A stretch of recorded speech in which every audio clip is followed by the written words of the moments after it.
Welcome to psychologist fair. আজকে ফ্রেমটা দেখে বুঝতেই পারছো যে ভিডিওটা একটু অন্যরকম হতে চলেছে। আমার ঠিক ডান পাশেই যে বসে আছে ইতিমধ্যেই প্রচুর জায়গায় কিন্তু এখন পরিচিত মুখ হয়ে গেছে। সৌভিক চক্রবর্তী রেভিনিউ সার্ভিস পেয়েছে ঠিক 15 দিন আগে এবং ওর টোটাল র্যাঙ্ক যেটা সেটা হচ্ছে 38, রেভিনিউ সার্ভিসে ওর র্যাঙ্ক হচ্ছে 14। ও আমার ডান পাশে বসে আছে। ওর এক্সপিরিয়েন্স এবং ও কিভাবে জার্নি স্টার্ট করেছে, কিভাবে এগিয়েছে, এই সবটাই হয়তো অনেকে জেনেছো, অনেকে জানোনি। স্পেশালি আজকে যে ভিডিওটা করা সেটা হচ্ছে ও অপশনালে জার্নিটা কিভাবে স্টার্ট করেছে এবং কিভাবে এগিয়েছে, এটা আজকে তোমাদেরকে জানানোটা জন্যই আর কি এই ভিডিওটা করা। তো চলো স্টার্ট করি। ওয়েলকাম সৌভিক সাইকোলজিস্ট ফেয়ারে। তো প্রথমেই যেটা তোমার কাছ থেকে জানতে চাইবো সেটা হলো যে আমাদের যে ওয়েস্ট বেঙ্গলের যে এক্সাম প্যাটার্ন সেটা তো খুবই লং। তো প্রথমত সাইকোলজির টপিক দিয়ে শুরু করি, যে মোটিভেশনটা কিভাবে তুমি ধরে রাখলে এতটা সময় ধরে বা এতগুলো বছর ধরে, এটা একটু যদি বলো সবাইকে। 2022-এর যে WBCS ফর্ম ফিল আপ হয়েছিল আমাদের 2021-এর ডিসেম্বর নাগাদ, যদি খুব ভুল না করি।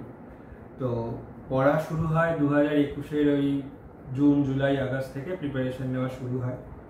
তো তারপর ধীরে ধীরে প্রিলিমস হয়, প্রিলিমসের বেশ কিছুদিন বাদে হচ্ছে মেন্সের রেজাল্ট আসে, দেন হচ্ছে পিটির কল পাই, আলটিমেটলি সব কিছু ঠিকঠাক হয়। আর মোটিভেশন যেটা ধরে রাখার ম্যাডাম, সেটা হচ্ছে যে গিভ আপ করার কোনো জায়গা ছিল না। একটা স্পেসিফিক কারণে WBCS পড়াটা শুরু করেছিলাম। মা বাবার একটা ইচ্ছা ছিল আমি বড় চাকরি করি। তো আলটিমেটলি গিভ আপ করার কোনো জায়গা যেহেতু ছিল না, তাই মোটিভেশনটা লং টার্ম ধরে রাখতে সুবিধা হয়েছে। কারণ at the end of the day আমি এটাই করতে চেয়েছি, যেভাবে হোক প্রিলি ক্লিয়ার করা হোক বা তারপরে মেন্স ক্লিয়ার করা বা পিটির জন্য প্রিপেয়ার করা। তো ধীরে ধীরে ধীরে ধীরে মোটিভেশনটা ধরে রেখেছি স্টেপ বাই স্টেপ। কখনোই আগে খুব একটা ভাবিনি, যে ধীরে ধীরে স্টেপ ওয়াইজ, যে প্রিলিমস হোক, মেন্স হোক, দেন পিটি হোক, এইভাবেই মোটিভেশনটা ধরে রেখেছি।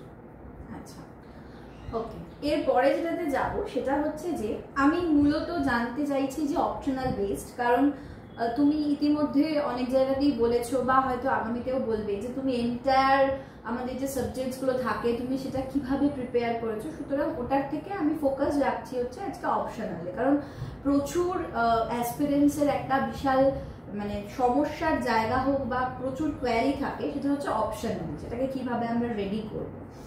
তো এই জায়গাটাতে প্রথম যে প্রশ্নটা তোমাকে করব সেটা হচ্ছে ওয়াই সাইকোলজি, মানে এতগুলো অপশনাল থাকতে তুমি কেন সাইকোলজিটাকে চুজ করলে, এটা হচ্ছে আমার প্রথম প্রশ্ন। এবং এর সাথে সাথে আরেকটা প্রশ্ন, সেটা হচ্ছে যে তুমি এতগুলো বছর সাইকোলজি পড়লে, 2 বছর 2.5 বছর, সাইকোলজি তোমাকে কি দিল? কিছু কি দিল? যদি দিয়ে থাকে তাহলে কি দিল, এটা বলো। প্রথমেই সাইকোলজি অপশনাল চুজ করার যে মেন কারণটা সেটা হচ্ছে সিলেবাস। যদি আমরা পেপার 1 বা পেপার 2 বা সবার আগে পেপার 1 এর সিলেবাসটাই আমরা দেখি, তাহলে যে টপিকগুলো আমরা সাইকোলজিতে পড়ি সেগুলো আমাদের ডেইলি লাইফে খুব ইউজফুল। সেটা মোটিভেশন হতে পারে, একটু আগে মোটিভেশন নিয়েই কথা হলো, মোটিভেশন হতে পারে, লার্নিং হতে পারে, মেমোরি হতে পারে, বা আমাদের ইন্টারেস্ট হতে পারে। তো টপিকগুলো যখন প্রথম দেখেছিলাম মনে হয়েছিল টপিকগুলো ইন্টারেস্টিং, এইগুলো যদি আরো মানে ইন ডেপথ জানতে পারি বা পড়তে পারি তো নিজের জন্য যেমন ভালো হবে, প্লাস নাম্বার স্কোর করতেও সুবিধা হবে। কারণ আলটিমেটলি যে সাবজেক্টটাকে আমরা অপশনাল হিসেবে চুজ করব সেটা যে কোনো সাবজেক্ট হতে পারে, সেটাতে যদি সেটার সাথে একাত্ম হয়ে পড়তে না পারি তাহলে খাতাতে সেটা রিফ্লেক্ট হবে না। কারণ আলটিমেটলি মার্কসটা যেটা আমরা অপশনালে এবং ডেসক্রিপটিভ ওভারঅল মিলিয়ে অপশনাল আর ডেসক্রিপটিভের যে মার্কসটা পাই সেটা গ্রুপ এ আর গ্রুপ বি সার্ভিসের জন্য খুব ইম্পর্টেন্ট হয়ে ওঠে। তাই সাইকোলজি শুরুতে দেখে মনে হয়েছিল যে এই চ্যাপ্টারগুলো ভালো, এই টপিকগুলো ভালো, এই টপিকগুলো যদি পড়তে পারি তো অনেক কিছু জানতে পারবো, আর ইন্টারেস্টিং লেগেছিল, তাই সাইকোলজি চুজ করা। আর সাইকোলজি থেকে কি পেলাম, তো শুরুতেই যেটা কথাটা মানে আমাদের ডিসকাশন শুরু হয়েছিল মোটিভেশন নিয়ে। তো মোটিভেশন মানে আমাদের কি কি কারণে আমরা মোটিভেট থাকি, বা কি কারণে মোটিভেটেড হই, মোটিভেশনের সাইকেল আমাদের কিভাবে কাজ করে, সেই যে কখনো যে নিড কোনো অ্যারাইজ করা বা একটা সাইকেলের মধ্যে আমরা ঢুকে যাই যে যতক্ষণ না আমরা আমাদের ডিজায়ার জায়গায় পৌঁছই, এই জিনিসগুলো পড়ে একটা তো আমরা জানি যে মোটিভেশন কি, কিন্তু যখন সেই কিছু ইনডেপথ পড়ি তখন সেইটা বুঝতে আরো সুবিধা হয়, যেটা নিজেদের লাইফে অ্যাপ্লাই করতে আরো বেশি সুবিধা হয়। আরেকটা যেটা খুব গুরুত্বপূর্ণ জিনিস, যেটা যে কোনো এক্সাম প্রিপারেশন হোক, সেটা WBCS বা UPSC নয়, যে কোনো ধরনের এক্সামে যেটা দরকার হয়ে পড়ে সেটা হচ্ছে আমাদের ইমোশনটা, নিজেদের ইমোশন ঠিক রাখা বা ইমোশনাল রেগুলেশন যেটা, সেইটা খুব গুরুত্বপূর্ণ একটা ভূমিকা পালন করে যে কোনো এক্সামে। তো সেইটাও অনেকটা হেল্প হয়েছে এই সাইকোলজি পড়ে, বা সাইকোলজি থেকে অনেক ধরনের মানে সাইকোলজি পড়ে, বিশেষ করে পেপার 2 পড়ে পার্সোনালিটি সম্পর্কে অনেক কিছু জেনেছি, বা থেরাপি সম্পর্কে অনেক কিছু জেনেছি, মুড ডিসঅর্ডার হোক, অ্যাংজাইটি হোক, সেই সম্পর্কে অনেক কিছু জেনেছি। সে এইগুলো জানার পর নিজেকে বুঝতে বা নিজের এনার্জিকে চ্যানেলাইজ করতে অনেক সুবিধা হয়েছে। বিশেষ করে অ্যাংজাইটি, যে কোনো পরীক্ষার আগে আমরা অ্যাংশাস হয়ে পড়ি, তো কিভাবে হচ্ছে অ্যাংজাইটিটা দূর করব বা নিজেই অ্যাড্রেস করতে পারতাম যে কি কারণে আমার অ্যাংজাইটিটা হচ্ছে, তো সেইগুলো বেটার হচ্ছে অ্যাড্রেস করে, তো বেটার রেজাল্ট পাওয়া যেত। তো পরীক্ষার আগে সেগুলো খুব হেল্প করতো, বা এই লং টার্মে, যেহেতু এটা দীর্ঘমেয়াদী প্রসেসের মধ্যে দিয়ে আমরা চলি, তো লং টার্মে অনেক সুবিধা হয়েছে সাইকোলজি পড়ে। ওকে, আচ্ছা, এবার হচ্ছে অনেক অ্যাসপিরেন্টসদের একটা প্রশ্ন, সেটা হচ্ছে যে সাইকোলজিতে কিরকম মার্কস ওঠে, ঠিক আছে? এবং গত বছর আমরা দেখেছিলাম 2021-এর মার্কসটা খুব একটা ভালো ওঠেনি সাইকোলজিতে। তাদের প্রত্যেকেই খুব মানে ভীত সন্ত্রস্ত যে সাইকোলজিতে হয়তো বেশি মার্কস ওঠে না। তো আমার একটা ভিডিও অলরেডি এই চ্যানেলে রয়েছে, তোমরা নিশ্চয়ই দেখেছো, এবং আমি আরেকবার বলে দিচ্ছি যে এইটা একটু রেকটিফাই করে দিচ্ছি যে ওঠে না এইটা ঠিক নয়। আমার মনে হয় যে আমরা পাই না, কারণ আমাদের যেটা দরকার এক্সামিনারের সেটা আমরা দিতে পারছি না, তার জন্য মেবি নাম্বারটা দিচ্ছে না, উঠছে না। কিন্তু এটা একটু রেকটিফিকেশনের দরকার আছে, এটা আমি রেকটিফাই অলরেডি করে দিয়েছিলাম ভিডিওতে। তো এর প্রথমেই যেটাতে বলবো সেটা হলো যে এই রাইটিং প্র্যাকটিস, এটা একটা ডেসক্রিপটিভের একটা খুব ইম্পর্টেন্ট বিষয়, সেটা ইংলিশ, বাংলা এবং অপশনাল। তো রাইটিং প্র্যাকটিসটা তুমি কিভাবে করেছো এই অপশনালের ক্ষেত্রে? তার আগে মানে রাইটিং এর আগে তো আমাদের ভালো করে পড়তে হবে, মানে সে যে কোনো টপিকই হোক।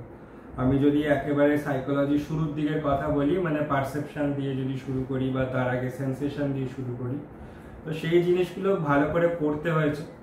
পড়ে তো ব্যাপারটা বোঝাটা খুব ইম্পর্টেন্ট। এখানে শুধু পড়ে নিলাম, শুধু মুখস্থ থাকলে কিন্তু খাতাতে লেখাটা মুশকিল হয়ে যাবে, কারণ অনেক কিছু পড়তে হয়। আমরা 1600 নম্বরে মেন্স দিই, অনেক কটা পেপারে পরীক্ষা দিই, তো শুধু মুখস্থর ওপর ভরসা করে থাকলে যে কোনো ডেসক্রিপটিভ রাইটিংই হোক, সেটা খাতায় লেখাটা মুশকিল হয়ে যায়। তো ফার্স্ট যেটা করতে হবে সেটা ভালো করে বুঝতে হবে। এবার যদি আমি শুরু থেকে বলি যে সেন্সেশন হোক বা পারসেপশন হোক, যে লগুলো আমরা পড়ি, জেস্টাল্ট ল যদি আমরা বলে থাকি, তো সেইগুলো পড়ে একবার লেখা, যে যেটা পড়েছি সেটা আমার মনে আছে কিনা, যে সঙ্গে সঙ্গে না লিখে কিছুক্ষণ বাদে যদি লিখি। শুরুতে তো লিখতে সময় লাগে, কিন্তু ধীরে ধীরে যখন একটা জিনিস বারবার পড়তে থাকি আর বারবার লিখতে থাকি, তো একটা ফটোগ্রাফিক মেমোরি আমাদের তৈরি হয়, যেটা লিখতে সুবিধা করে এবং স্পিডটাও আমাদের অনেকটা বাড়তে থাকে। তো ওভারঅল পুরো সিলেবাসটা শেষ হতে বিভিন্ন অ্যাসপিরেন্ট বা স্টুডেন্ট যাই বলি না কেন, বিভিন্ন আলাদা সময় লাগে। তো একবার পুরো সিলেবাস শেষ হয়ে যাওয়ার পর মানে ভালো করে পড়া, বোঝা বা যদি কোনো ক্ষেত্রে বলি মুখস্থ করা, সব কিছু যখন শেষ হয়ে যাবে, তখন হচ্ছে যে লেখা শুরু যেটা করা হয় সেটা প্রিভিয়াস ইয়ার কোশ্চেন থাকে। মানে আমার ক্ষেত্রে আমি previous year question paper 1, paper 2 last যে 5 বছরের আছে, তো আমি দুবার করে লিখেছিলাম। শুরুতে তো শেষ হতো না, মানে ওই যে টাইমটা আমাদের দেওয়া হয় তার মধ্যে পুরো শেষ হওয়াটা মুশকিল ছিল, কারণ আনসার বেশ বড় হয়। 40 মার্কসের আমাদের আনসার হয়, কোনো কোনো ক্ষেত্রে 5+35 আসে, কখনো 20+20 আসে। শর্ট নোট রিসেন্টলি আসছে যে 4x10 করে শর্ট নোট আসছে।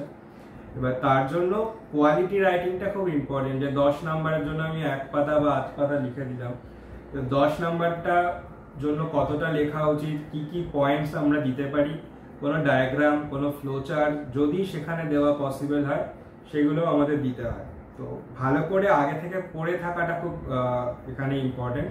তারপরে প্রিভিয়াস ইয়ার প্র্যাকটিস করে প্রিভিয়াস ইয়ার কোশ্চেন যত আমরা লিখবো স্পিডটা বাড়তে থাকে। প্রিভিয়াস ইয়ার কোশ্চেন যখন দুবার করে দেওয়া হয়ে গেছে তখন ধীরে ধীরে স্পিড বেড়েছে। তো এই 3 ঘন্টার মধ্যে যে 200 নাম্বার একটা পেপার যদি বলি, সেইটা শেষের দিকে মানে বেশ কিছুদিন লেখার পর এই স্পিডটা চলে এসছে। তো লেখার কোনো বিকল্প নেই এখানে, কারণ আলটিমেটলি ওখানে 3 ঘন্টা 6 ঘন্টায় প্রায় 400 নাম্বার লিখতে হবে, প্রায় না মানে 400 নাম্বারই লিখতে হবে। আর এই 400 অ্যাটেম্প্ট করাটা খুব গুরুত্বপূর্ণ। মানে ম্যাম আমাকে যেটা বলেছিল যে 400 অ্যাটেম্প্ট যদি না করে আসতে পারি তো গ্রুপ এ তে চাকরি পাওয়া, গ্রুপ এ মানে গ্রুপ এ বি যাই হোক, সেখানে চাকরি পাওয়াটা মুশকিল হয়ে যাবে। এবার 400 অ্যাটেম্প্ট করার জন্য যে খাতা থেকে পেন উঠবে না, এই একটা ব্যাপার নিজেদের মধ্যে আনতে হবে। কারণ সাইকোলজি সিলেবাসটা অতটা ভাস্ট না হলেও লেখার প্রচুর আছে, টপিক প্রচুর, কোশ্চেনের ভ্যারাইটি প্রচুর হয়। তাই হচ্ছে লেখার আগেও যেটা বললাম, লেখার কোনো বিকল্প নেই এখানে, লিখেই আমাদের ঠিক জায়গাতে আসতে হবে। আচ্ছা, এবার তুমি যদি একটু বলো যে কিছু, ধরো আমি তোমাকে টপিক বলছি, সেই টপিক থেকে তুমি যদি একটু বলো যে যেমন ধরো আনসার রাইটিং এর ক্ষেত্রে আমাদের একটা জিনিস যেটা আমি অলরেডি বলি বা বলে থাকি যে কি পয়েন্টস গুলো কিন্তু ভীষণ ইম্পর্টেন্ট। ঠিক আছে, তুমি আজকে ইন্টেলিজেন্স লিখছো, তুমি সেখানে ওয়েস্টলারের নাম দিলে না, ঠিক আছে, বা তুমি আজকে গেস্টাল্ট ল লিখছো কিন্তু সেখানে তুমি গেস্টাল্ট কি সেটা তুমি বললে। তো এই জায়গাগুলো কিভাবে রেকটিফাই করা যেতে পারে? বা যেমন আমি যদি লোকাল সাইন সেন্সেশনের কথা বলি, তো লোকাল সাইনটা করেছিলেন হচ্ছে লর্ডসে, তা আমাকে তো ওখানে ওই কি পয়েন্টসটা দিতে হবে যে যেখানে বলতে হবে যে লর্ডসে। এবার যখন তুমি যে বললে প্রথমে তোমার শেষ হতো না টেস্ট, তারপরে তোমার আস্তে আস্তে শেষ হয়েছে, এবং সেই মূল কি পয়েন্টসগুলো তুমি সেখানে দিয়েছো বা কিভাবে তুমি জিনিসটাকে লিখেছো, যার ফলে তোমার ওই 400 নাম্বারের পেপার বা যদি 200 হয় সেটাকে তুমি 3 ঘন্টায় কভার করতে পেরেছো, কিভাবে আনসারটা লিখতে সেটা যদি একটু বলো। প্রথমে ম্যাডাম যেটা আছে সেটা যেটা খুব গুরুত্বপূর্ণ, আগেও বলেছি, সেটা বেসিক আন্ডারস্ট্যান্ডিংটা।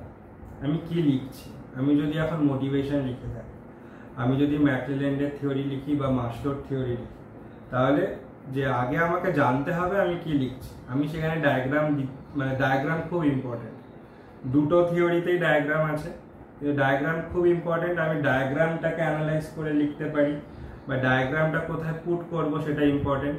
আর কিওয়ার্ড, যদি আমি আব্রাহাম মাসলোর থিওরি বলি তো সে কি বই লিখেছে, কোথা থেকে হচ্ছে এই মোটিভেশনের আইডিয়াটা পাওয়া গেছে, সেই জিনিসগুলো যে যতক্ষণ না ঠিকভাবে পড়া থাকবে, যদি কারো ঠিকভাবে পড়া থাকে তাহলে সে কিওয়ার্ড মিস করবে না। মানে কিওয়ার্ড খুব গুরুত্বপূর্ণ, যদি সে লিখে যেটা আন্ডারলাইন করে দেয় তো ভালো, আন্ডারলাইন না করলেও কিওয়ার্ড খুব গুরুত্বপূর্ণ। কারণ হচ্ছে যে সেখান থেকে আমরা বাকি আনসারটা লেখার একটু আইডিয়া পেয়ে থাকি, যে কিভাবে আনসারটা সাজাবো সেটা খুব ইম্পর্টেন্ট হয়ে ওঠে। তো কিওয়ার্ড আমি একটা করা যেতে পারে, যেটা আমি করতাম যে কোনো আনসার রাইটিং এর ক্ষেত্রে। মানে শুরুতে তো আনসার রাইটিং ছিল না, শুরুতে আমি টপিকগুলো যে পড়েছি সেখান থেকে ইম্পর্টেন্ট কিছু পয়েন্ট হচ্ছে আমি আলাদা করে মোবাইলের মধ্যে লিখে রাখতাম। সেটা মোটিভেশন হতে পারে, সেটা ইন্টেলিজেন্স হতে পারে। যদি ইন্টেলিজেন্সের কথাই বলি, স্ট্রাকচার অফ ইন্টেলেক্টের যে মডেলটা আমাদের আছে, সেই মডেলের মধ্যে কি কি ভ্যারিয়েন্ট আমরা পড়তাম, কন্টেন্ট ডাইমেনশন কি আছে, প্রোডাক্ট ডাইমেনশন কি আছে, এইগুলো ছোট করে আমার মোবাইলের মধ্যে লেখা থাকতো, ওইগুলো আমি বারবার গো থ্রু করতাম। তো আমি জানতাম যে যখনই আমাকে স্ট্রাকচার অফ ইন্টেলেক্ট লিখতে হবে, আমি ডায়াগ্রাম যেমন দেবো, ডায়াগ্রাম যেমন ইম্পর্টেন্ট, এই পয়েন্টগুলো যাতে মিস না। এবারে কন্টেন্ট যেটা বললাম যে প্রোডাক্ট ডাইমেনশন হতে পারে বা কন্টেন্ট ডাইমেনশন, সেইগুলো ইলাবোরেটলি আমি করতাম না। মানে মোবাইলে যেহেতু লেখা থাকতো যে মেমোরি এনকোডিং কি, ডাইভার্জেন্ট কি, কনভার্জেন্ট, এই জিনিসগুলো, তো এইগুলো ওখানে পরে ইলাবোরেটলি লেখা থাকতো, কিন্তু পয়েন্ট আমার যেহেতু বারবার একই জিনিস দেখতাম তাই পয়েন্টগুলো মিস যেত। তো যে কোনো আনসার রাইটিং এর ক্ষেত্রেই হতে পারে, সেটা অপশনাল হোক কি বাংলা ইংলিশের ক্ষেত্রে হোক, যে যাই লিখবো বা যা লিখবো বলে ভেবেছি, যে পড়ার পর সেই পয়েন্টগুলোকে আমরা আলাদা করে নোট ডাউন করে রাখতে পারি। যে এইগুলো যাতে আমাদের আনসারে আমরা ইলাবোরেটলি লিখতে পারি, তাতে পড়াটাও অনেকটা ছোট হয়, রিভাইজ করতেও সুবিধা হয়। ওকে, আচ্ছা এবারে তুমি বলো যে অপশনালটা তুমি সপ্তাহে কতদিন পড়তে বা মাসে কিভাবে পড়তে বা কিভাবে তুমি স্ট্রাকচারে শেষ করেছিলে, এবারে সিস্টেম কিভাবে তোমার ছিল অপশনালের জন্য? আচ্ছা, অপশনাল পড়া শুরু হয় 2022-এর অগস্ট মাসে। জুন মাসে আমাদের পরীক্ষা ছিল, অগস্ট থেকে হচ্ছে অপশনাল পড়া শুরু হয়। আর পরীক্ষা হয় আমাদের 2023-এর 27-28 সেপ্টেম্বর। এখান থেকে আরও ভালো করে বললে যে অপশনাল ছিল হয়তো 3rd অক্টোবর, 2nd অক্টোবর ছুটি ছিল, 3rd অক্টোবর অপশনাল ছিল। তাহলে প্রায় একটা 13-14 মাস হচ্ছে যে অপশনাল সাইকোলজি অপশনাল এর সাথে জড়িত ছিল। এবার শুরুটা করেছিলাম যে শুরুর দিকের যে চ্যাপ্টারগুলো আমি অলরেডি বলেছি, পেপার 1-এ যেগুলো ছিল, যে লার্নিং হতে পারে বা সেন্সেশন, পারসেপশন, এই যে চ্যাপ্টারগুলো আছে, এইগুলো শুরুতে অনেকবার করে পড়তাম, বহুবার পড়েছি, বহুবার পিডিএফ যে প্রোভাইড করা হতো ম্যামের থেকে, যে পিডিএফ আমি পেতাম, সেই পিডিএফ আমি বহুবার পড়েছি। সেটা আমি টিউশন পড়াতেও পড়েছি, বাড়িতেও পড়েছি, রাস্তাতেও হচ্ছে পিডিএফ আমি অনেকবার পড়েছি। মানে সেটা থ্রু আউট প্রিপারেশন, যে কোনো সাবজেক্ট হোক, সেখানে পিডিএফ এর গুরুত্ব আমার কাছে বিশাল ছিল। তো এই চ্যাপ্টারগুলো বা এই টপিকগুলো এতবার করে যে পিডিএফগুলো পড়তাম, মঙ্গলবার করে আমাদের ক্লাস থাকতো। আরও স্পেসিফিক্যালি যদি বলি, তো এক সপ্তাহের মধ্যে একই পিডিএফ প্রায় আমি 4-5 বার রিভাইজ করতাম। এবার যত দিন গেছে, চ্যাপ্টার বেড়েছে, তত রিভিশন টাইমটা একটা টপিকের ওপর কমে এসছে, কিন্তু ওভারঅল রিভিশন 3-4 ঘন্টা পুরো উইকে আমি দিতে থাকতাম সাইকোলজি করে। যদিও সাইকোলজি লেখা শুরু করি আমি অনেক পরে, সাইকোলজি ঠিকঠাকভাবে পড়া শুরু করি যদি দেখি তো 2022-এর নভেম্বর-ডিসেম্বরের পর। আমি যে বাকি অপশনাল, বাকি ডেসক্রিপটিভ রাইটিং যখন ঠিক হয়ে যায়, তখন থেকে ধীরে ধীরে আমি সাইকোলজিটা লিখতে শুরু করি বা পড়া শুরু করি। ফার্স্ট সাইকোলজি প্রিপারেশন হচ্ছে শুধু পিডিএফগুলো আমি দেখেছি, বারবার দেখেছি, দরকারে কিছু জিনিস লিখে রেখেছি বা কিছু ইম্পর্টেন্ট পয়েন্ট আমি মোবাইলে একটা গ্রুপ আছে আমার হোয়াটসঅ্যাপে, সেখানে নোটস বলে আমি লিখে রেখেছি।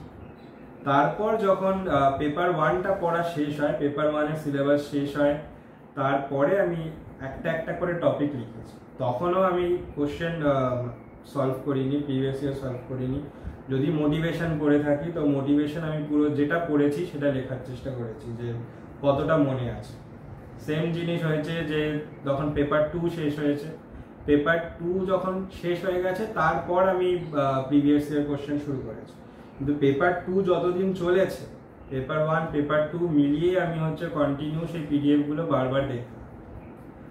ওভারঅল যত মেন্সের কাছে আমরা ছিলাম, মানে জুন, জুলাই, অগস্ট, সেপ্টেম্বর, এই সময়, তো মেজর ফোকাস ছিল আমার রাইটিংয়েরই ওপর।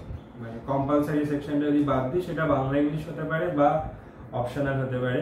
সেখানে অপশনাল আমি প্রত্যেক দিন প্রায় 3-3.5 ঘন্টা পড়েছি। আমি এবার প্রত্যেক দিনের কথা বলছি, মানে উইকে 3-3.5 ঘন্টা বলিনি, আমি প্রত্যেক দিনে 3-3.5 ঘন্টা আমি অপশনাল লিখেছি। কারণ হচ্ছে যে মেজর ফোকাসটাই, মানে আমার প্রিপারেশনের স্ট্র্যাটেজি যেমন ছিল, মেজর ফোকাসই ডেসক্রিপটিভের উপর ছিল। তো এবার অপশনাল যেহেতু সেখানে একটা কি পার্ট, তো 3-4 ঘন্টা যখনই সময় পেয়েছি, সেটা রাস্তাতে হোক, মেট্রোতে হোক, বা পড়াতে বাড়িতে, শুধুমাত্র সাইকোলজি অপশনালই পড়েছি। তারপরে লেখা শুরু হয় প্রিভিয়াস এর কোশ্চেন দিয়ে, বা তারপরে যে মক টেস্ট ম্যাম নিয়েছে, সেই মক টেস্ট সেগুলো তারপরে আসে।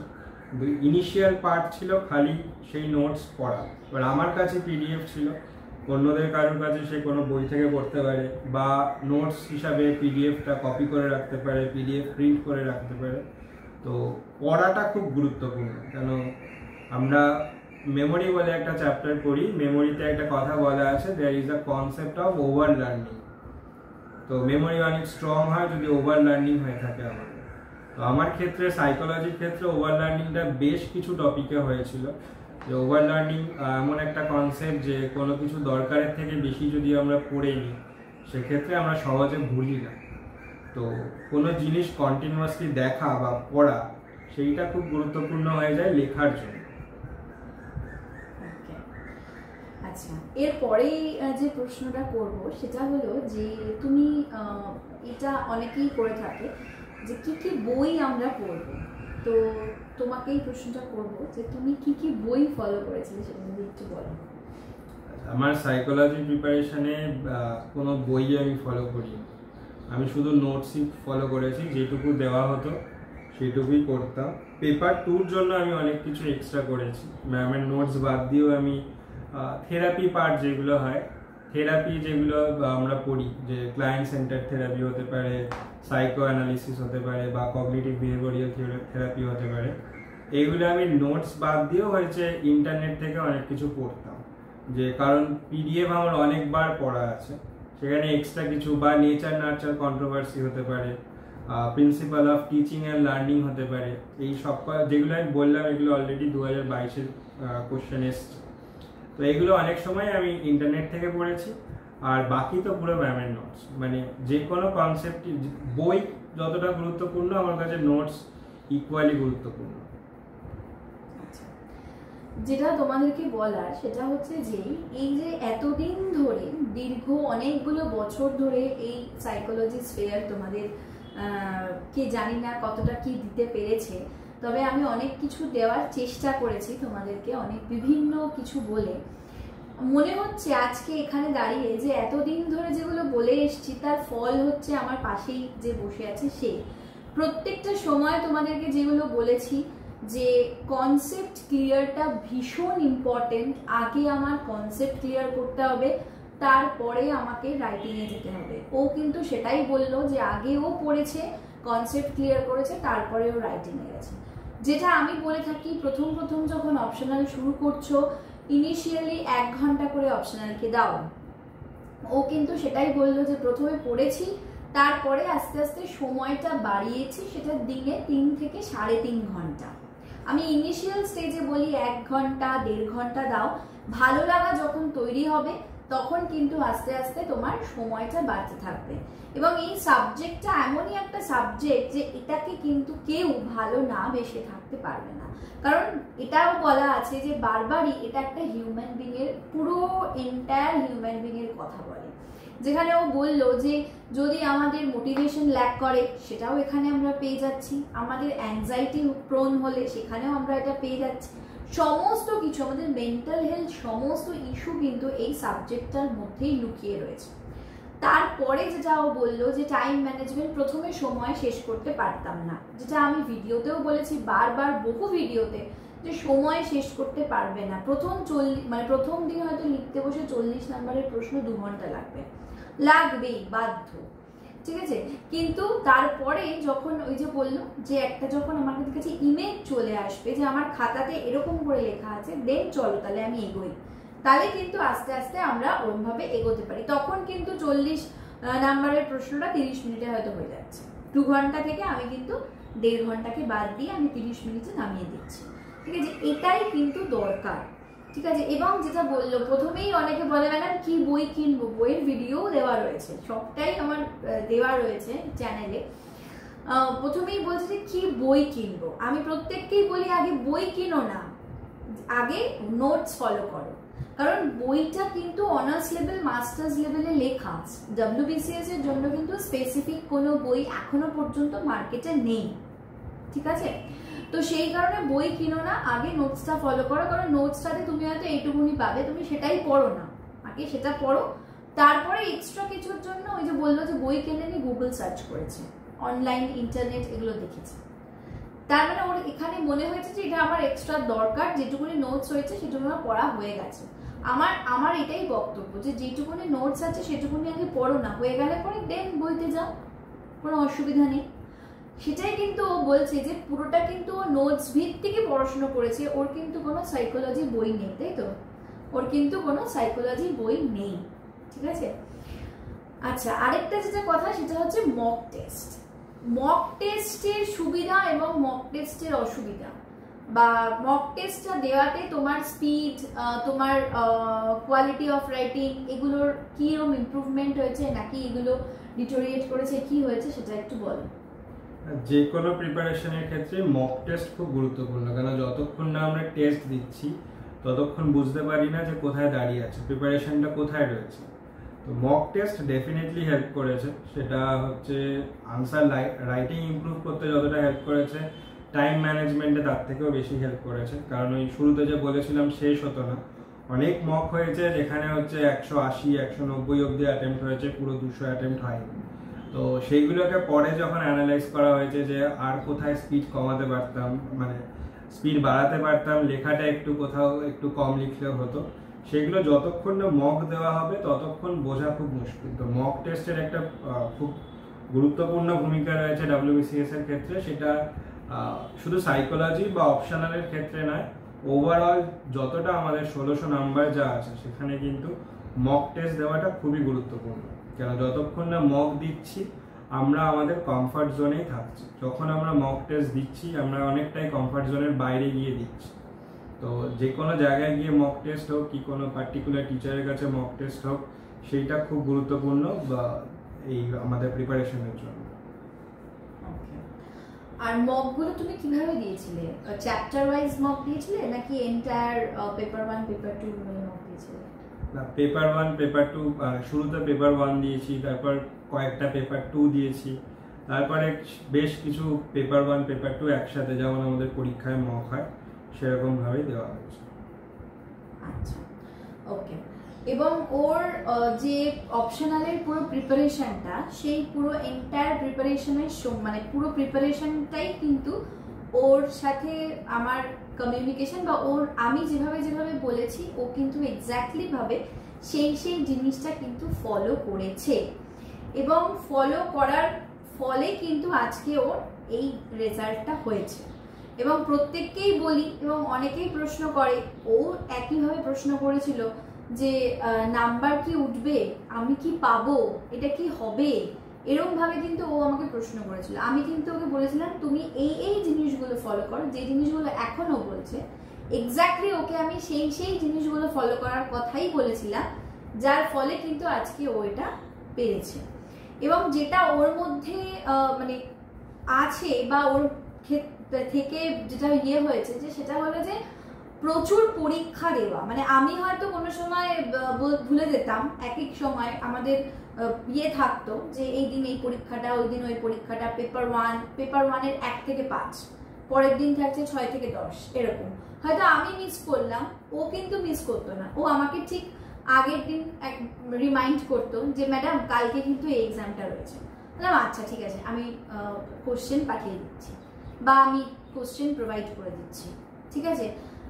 ভীষণ সিরিয়াসলি, ভীষণ মানে কি বলবো, ওবিডিয়েন্টের মতো আমি যেরম ইনস্ট্রাকশন দিয়েছি ও কিন্তু এক্স্যাক্টলি সেই ইনস্ট্রাকশনগুলোকে ফলো করেছে এবং সেইভাবে চলেছে। মাঝখানে ও বুঝতে পারছিল না যে এই যে 2021-এর রেজাল্টটা বেরোনোর পর যে কি হবে, আদতেও আমার হবে কি না, আমি তো পরীক্ষা দিয়ে এলাম, ভালোই লিখেছিলাম, দেন কি করব। আমি কিন্তু বলেছিলাম কোনো টেনশন নেই, যেভাবে আমি বলেছি তুমি যদি সেইভাবে লেখো এবং তুমি যদি যেভাবে মক দিয়েছিলে সেভাবে যদি তুমি লেখো তাহলে কিন্তু তোমার কোনো অসুবিধাই হবে না, তুমি একদম নিশ্চিন্তে থাকো। তো তোমাদেরকে এটা এই কারণেই বলা যে যারা অনেকেই আছো যে প্রচন্ড টেনশনে যে কি করব, অপশনাল নেবো কিনা, অপশনাল নিলে কি হবে, অনেকে আছো অপশনাল পড়তে পড়তে ভয় ছেড়ে দিচ্ছে যে ঠিক আছে দরকার নেই, সিডির জন্যই ঠিক আছে, এবিটা দরকার নেই। সুতরাং অপশনালটা কিন্তু ভয়ের বিশেষ কিছু নেই, ওটাকে যদি সিস্টেমেটিক্যালি অটোমেটিক্যালি পড়া যায় তাহলে কিন্তু অপশনালটা ডেফিনেটলি তোমাদেরকে সাথ দেবে এবং খুব ভালোই সাথ দেবে। কারণ এটাও একটা ফ্যাক্টর যে অপশনালের নাম্বার এবং বাংলা ইংলিশের নাম্বারের উপর কিন্তু এই র্যাঙ্কটা কিন্তু অনেকটা ডিপেন্ড করছে ডেসক্রিপটিভ পার্টে। তো সেই কারণেই আর কি ওকে আরো ভালো করে এখানে আমার এখানে আনা, যাতে তোমরা এই যে প্রশ্নগুলো, আমি জানি অনেকেরই মনে যে প্রশ্নগুলো থাকে এবং যে প্রশ্নগুলো করলাম সেগুলো কমেন্টের কিছু প্রশ্ন, কিছু হোয়াটসঅ্যাপে আসে সেরকম প্রশ্ন, সেগুলোই ওকে করলাম। এবং যদি তোমাদের এই ভিডিওটা দেখার পরে আরও কোনো প্রশ্ন থাকে অবশ্যই সেটা কমেন্ট বক্সে লিখবে, হয় ও নয় আমি কেউ একজন রিপ্লাই দিয়ে দেবো, কোনো অসুবিধা নেই। আর যদি কোনো রকমের কোনো প্রশ্ন থেকে থাকে, কোনো কিছু জিজ্ঞাসা থেকে থাকে, এই চ্যানেলে কিন্তু প্রচুর ক্লাসও প্রোভাইড করা আছে, তোমরা কিন্তু ক্লাসও দেখতে পারো। তোমাকে লাস্ট প্রশ্ন করবো, সেটা হচ্ছে যে আগামী যারা অ্যাসপিরেন্টস তাদের জন্য তোমার কি মেসেজ আছে, তুমি সেটা একটু বলো। 2024-এর যে গেজেট নোটিফিকেশন সেটা কালকে আমরা সবাই দেখেছি কলকাতা গেজেটে। পরীক্ষা আশা করি কিছুদিনের মধ্যেই হবে 2024-এর যে WBCS আছে। তো সবাই ভালো করে পড়ো, আর কি বই পড়বো না পড়বো, কোন MCQ বই প্র্যাকটিস করব, চারিদিকে একটা জিনিস দেখি যে কোন MCQ বই করলে ভালো হবে। তো সেরকম কোনো বই নেই। যে অপশনালের জন্য যেটা বলেছিলাম সেটা সব সাবজেক্টের জন্যই প্রযোজ্য, যে কনসেপ্ট ক্লিয়ারটা খুব দরকার। যেটা পড়ছি অনেক কিছু চারিদিক থেকে 3-4টে বই না পড়ে একটা স্পেসিফিক জায়গা থেকে ভালো করে আগে সিলেবাসটা শেষ করা দরকার। তারপরে যে যার কাছেই পড়ছো যে ঠিকঠাক গাইডেন্সে মক টেস্ট দেওয়া দরকার, প্রপার নোটস দরকার, আর যেটা সবচেয়ে বেশি দরকার সেটা হচ্ছে গাইডেন্সটা যেন মানে মিসগাইডেড কোথাও যেন না হয়ে যাও। যে ঠিক প্রপার গাইডেন্স, যে এইটা এতটুকু লেখা উচিত, এর বাইরে লেখা উচিত না। এইগুলো খুব ভাইটাল একটা রোল প্লে করে যে মার্কস কতটা আসবে কতটা আসবে না সেটার উপর। আর আগেও বলেছি, আবারও বলছি যে যখনই ডেসক্রিপটিভ পড়া শুরু করবে, কনসেপ্ট ক্লিয়ার করার পর লেখাটা খুব গুরুত্বপূর্ণ। কারণ আলটিমেটলি লেখায় কত মার্কস আসছে, ডেসক্রিপটিভে কত মার্কস আসছে, সেইটা কিন্তু ডিসাইড করে দেয় যে গ্রুপ AB-টা পাওয়া গেল কি গেল না। মানে গ্রুপ AB-র জন্য ডেসক্রিপটিভ ভেরি ইম্পর্টেন্ট, আর অপশনালও সেখানে অনেকটা ইম্পর্টেন্ট। মানে অপশনালে সাইকোলজিতে আমার যা মনে হয় আমি 230 বা 40 বা তার থেকেও বেশি মার্কস পেয়েছি। তো মার্কস পাওয়া যায় যদি ঠিকঠাক লেখা যায়, তাহলে ডেফিনেটলি মার্কস পাওয়া যায়। আর ডায়াগ্রাম, ফ্লো চার্ট সব আনসারে অনেকে দেওয়ার চেষ্টা করছো। অনেক জায়গাতেই কমেন্ট দেখেছি যে সব আনসারে কি ডায়াগ্রাম বা ফ্লো চার্ট দিতে হবে। তো যেখানে যেখানে ডায়াগ্রাম দরকার, যেখানে ফ্লো চার্ট দরকার, সেখানে ডেফিনেটলি দিতে হবে। আর যেখানে দরকার নেই সেখানে না দিলেও চলবে। তো প্রপার গাইডেন্স খুব দরকার, আর নোটস খুব একটা ইম্পর্টেন্ট রোল প্লে করবে যে আমি কতটা পড়বো কতটা পড়বো না। কেন কতটা পড়বো তার থেকে অনেক বেশি গুরুত্বপূর্ণ কি পড়বো না বা কতটা পড়বো না, কি লিখবো না বা কতটা লিখবো, সেইগুলো যাতে ঠিকঠাকভাবে তোমরা ডিসাইড করতে পারো কি অপশনাল নেবে। যে কোনো অপশনালই ভালো, সব অপশনালি লিখতে পারলে মার্কস আসে। তো এটা তোমরা নিজেরা ডিসাইড করে তারপরে প্রিপারেশন শুরু করো আর এগিয়ে চলো। ওকে, অনেক ধন্যবাদ সৌভিককে। আবারও বলছি যে এই ভিডিওটা দেখার পরেও যদি তোমাদের কোনো প্রশ্ন থেকে থাকে, কোনো রকম করে সাহায্য করতে পারি, অবশ্যই সেটা কমেন্টে জানিও। এবং যদি আরও কিছু মনে হয় যে না আরও কিছু জানা হলো না, বা এইটা কিভাবে হবে ওটা কিভাবে হবে, যেটা ফোন নাম্বার দেওয়াই থাকে, ফোন নাম্বারে ফোন করতে পারো, হোয়াটসঅ্যাপ করতে পারো। অবশ্যই তোমাদেরকে তোমাদের যথাযথ উত্তর দেওয়ার আমি চেষ্টা করব। আর অলরেডি আমরা 1000-এ পৌঁছে গেছি, আমাদের এখন 1000-এর পরিবার হয়ে গেছে। তার জন্য তোমরা পাশে ছিলে বলেই এটা সম্ভব হয়েছে, নাহলে সম্ভব কোনোভাবেই হতো না। তো এইভাবেই পাশে থাকো সাইকোলজি স্ফিয়ারে, এবং আমিও তোমাদের সাথে আছি, পাশে আছি সবসময়। তোমাদের যে কোনো রকম সাহায্য সহযোগিতায় সবসময় আমি রয়েছি, কোনো অসুবিধা নেই। আর এই ভিডিওটা যদি ভালো লেগে থাকে অবশ্যই লাইক করো এবং চ্যানেলটাকে সাবস্ক্রাইব করো। আর অবশ্যই এই ভিডিওটা কিন্তু প্রচুর জায়গায় শেয়ার করবে, কারণ তোমাদের বন্ধুরা এবং তোমরা যেন আরো আরো আরো উপকৃত হতে পারো, আমরা কিন্তু সেই চেষ্টাই করবো। তাহলে আজকে ভিডিওটা এখানে এন্ড করি। ভালো থেকো, সুস্থ থেকো, বাই।